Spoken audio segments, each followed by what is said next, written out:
Okay, number one, this stands for liquid wax. And what that comes in an applicator like this here. So you'll notice how quickly that seems to dry out. And that's because the wax itself is inside of a solvent. But there is a second step you need to do with this liquid wax or a spray-on wax. And that's it comes with this little felt. And so let's let that dry out completely. And then I'll rub it in. And that'll get the wax to go into the pores on the ski. That's just using that felt on there. Yep, and that's pretty much it. So that's method one of waxing your skis. Method two, this is Outdoor Master rub-on wax. And it looks like a solid wax and it behaves more like a solid wax than a liquid wax. So let me show you how this works.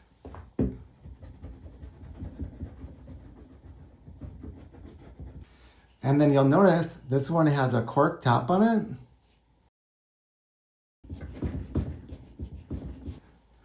So that's a rub-on wax. It's basically the same as a liquid wax, except for it's a more solid wax, so it should stay on there longer. And you gotta use a little more elbow grease to kind of heat things up and get that wax into the base. So with the hot wax, you can see I got a little bit different setup here. I just have a little table so I can hold it. For the hot wax, like I said, it's probably best to get a kit. I'll link all these products below, as a matter of fact. Okay, if you look at the wax itself, it's going to tell you how hot to use your iron. So this one says 100 degrees centigrade. So I just take that dial in the back, adjust it to 100. Hopefully you can see right there, it's 100. So with the hot iron, what I typically do is I put the wax stick to the iron and let it heat up and form drops on the skis and get the drops of the wax on the skis. So you see after a few seconds it starts stripping. You just want to make sure you get enough wax that gets all the way to the edge of the skis. So if you compare the price of this kit with if waxing your skis, you could probably make up the price of the kit in just like 2 or 3 waxings. And especially if you have a family, this is not only going to save you time, but it's also going to save you money. Time not going to the shop and going to get the skis and all that stuff. So now that you got plenty of wax on the ski, what you want to do is you just want to glide this iron over the wax. And don't put any pressure on it, just let it glide naturally. And you should see the wax melting behind the iron. You typically want to see a little bit of a melt behind the iron that goes for maybe like 6 to 10 inches or so. And maybe like 10 to 15 seconds. So you see that's plenty. You can see how the wax starts to dry over. But you want to make sure you get enough heat to really kind of melt that wax and get it into the pores of the skis. But then not hold the iron over one spot for too long. And then once you kind of get it melty, it's really easy. Once you kind of melt down those drops, it's very easy to just slide it over the skis like this here. And make sure you get a nice even coat on it. You want to let the wax cool down. So a lot of times what I do is wax one ski, take it outside, let it cool down while I wax the other one, and then bring it back in to scrape it later. So when you go to scrape the ski, there's 2 different ways you can do this. I noticed when you got a really fresh edge on it, a lot of times it's easier to just pull it back.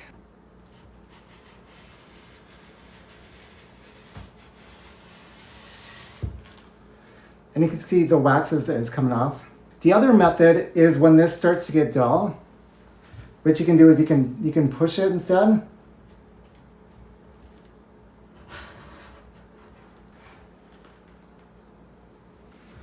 And basically, you just want to scrape this until you're not getting any more wax off the ski.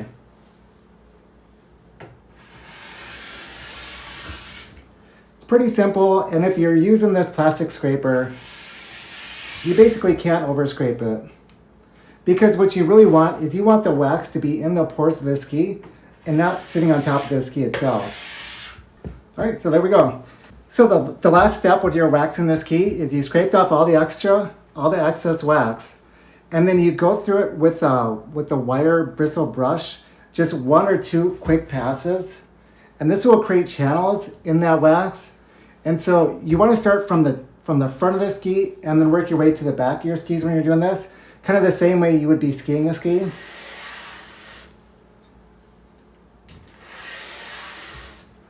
And you can see that pulls up a little bit extra wax, get some grooves in there, And then also exposes areas where you might have missed with your scraping. So that I do find this wire brush to be a very useful tool. And then you can go out, you can follow that with this slightly harder nylon brush.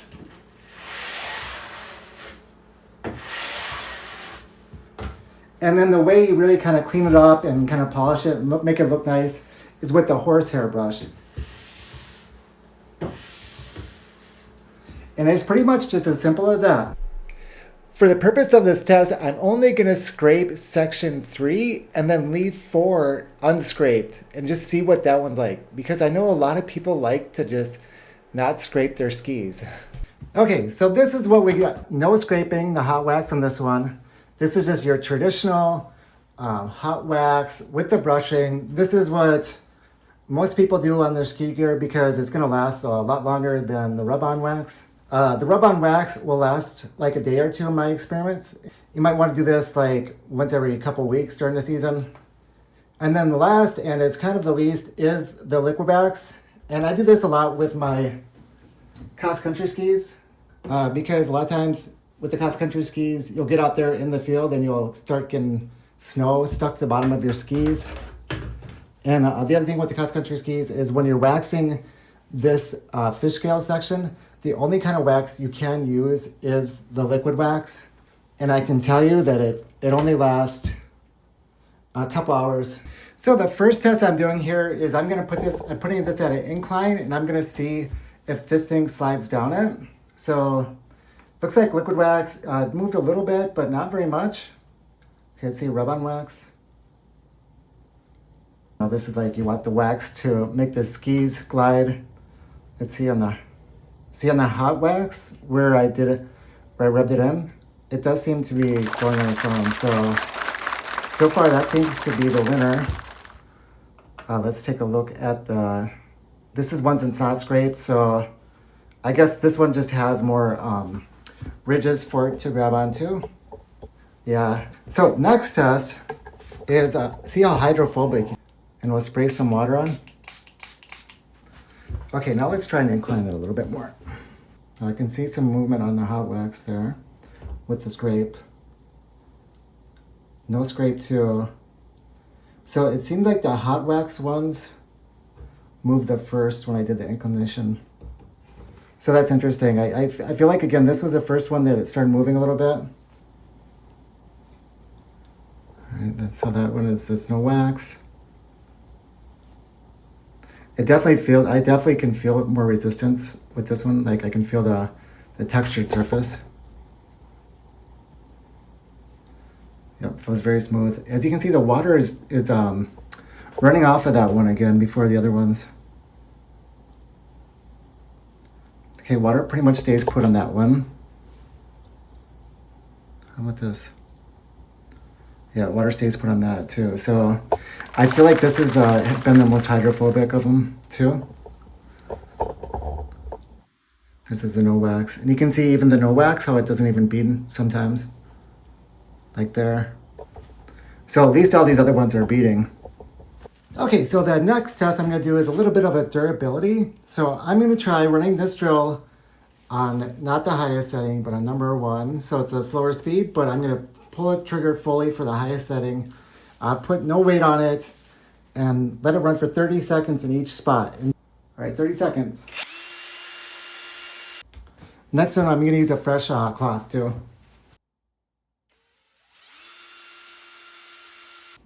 Well, that's interesting. That definitely looks different now. I can see kind of a circular pattern. I guess because there's more wax or something. Well, doesn't look like any residue came off. You see how that has more of a circular pattern to it? This one does not. I think that's because there is more wax on that rub-on than this here. I think just the volume of wax. So, God, it feels even more frictionless too. All right, this one's our gold standard, the hot wax with scrape.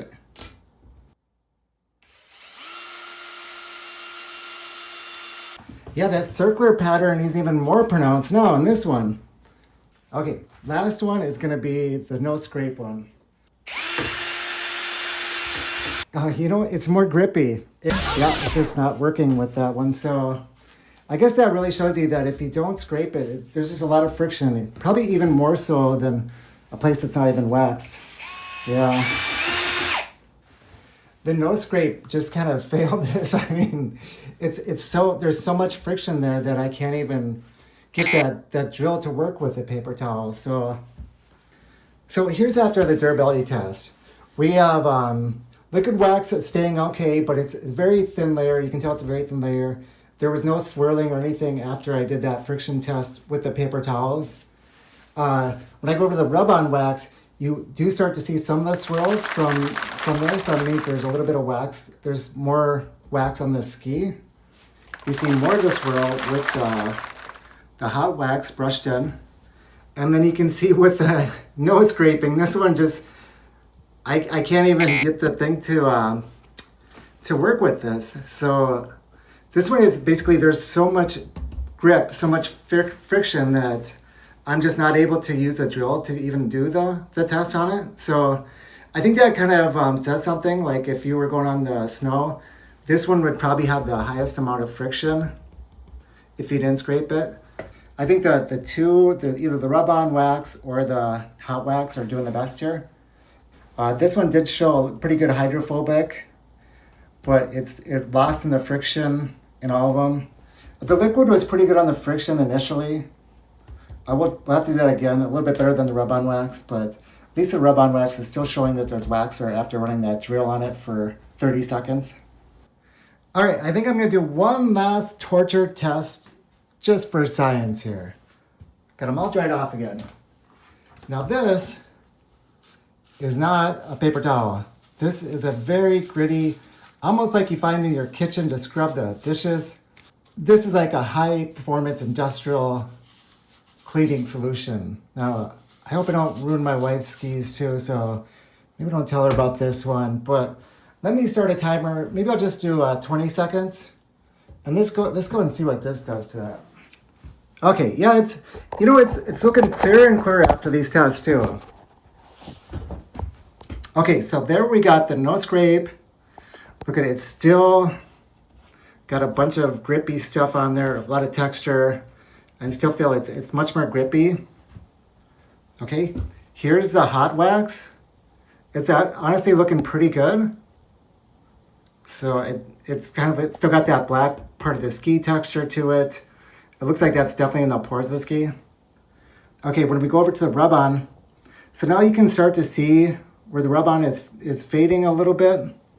It's starting to look a little dry, like in spots like right here, right there. Even in where the drill has, the circular motion has taken some of it off. And then if we go over to the liquid wax, it's kind of the same story. You're starting to see some of that dry base come out again. So yeah, I think that's about the limit of my science here at home. I mean, maybe I could get like a micro soap or something, or, ski with them for a year and then see what it looks like. But I guess I'll have to save that for another video. You can clearly see that the liquid wax is wearing off, and the one that we didn't scrape is still as gloppy as ever and as frictionful as ever. It seems like that would take a while to wear off. So yeah, hopefully you enjoyed this, and make sure to subscribe if you like this content.